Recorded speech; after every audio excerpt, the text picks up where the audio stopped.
Hey team, very often I will receive messages from athletes who have big tears in their hands and they show me pictures of their hands bleeding and they need to take a break from the gymnastics or from the barbell.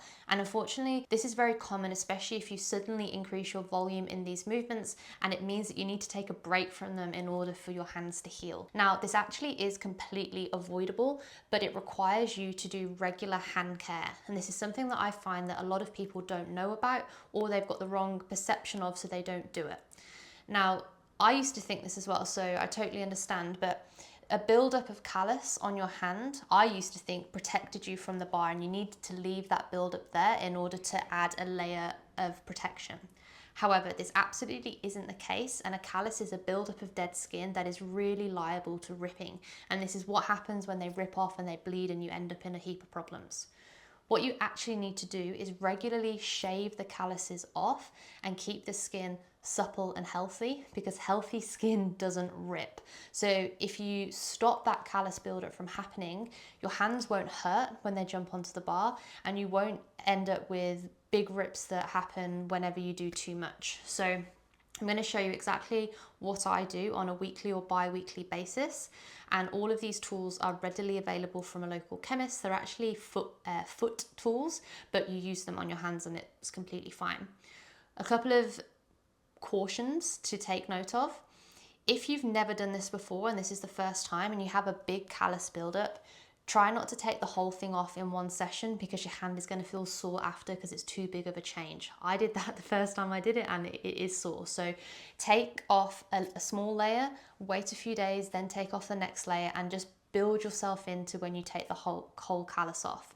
However, if you're in the rhythm of doing this and you've done it a few times, you can just go in and take the full thing off in one go.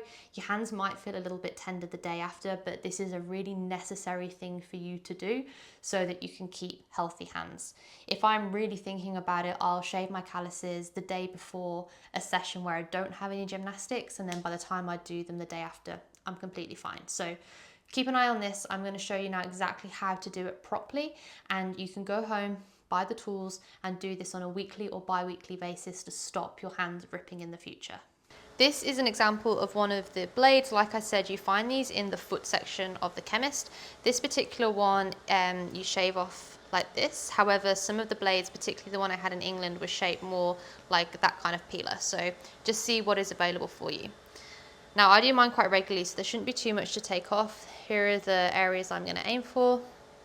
Might feel a bit scary the first time you do it, but you just want to put a gentle pressure on and take off the callus in one smooth movement.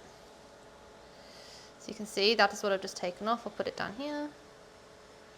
And you want to just go along and do that for each of your calluses.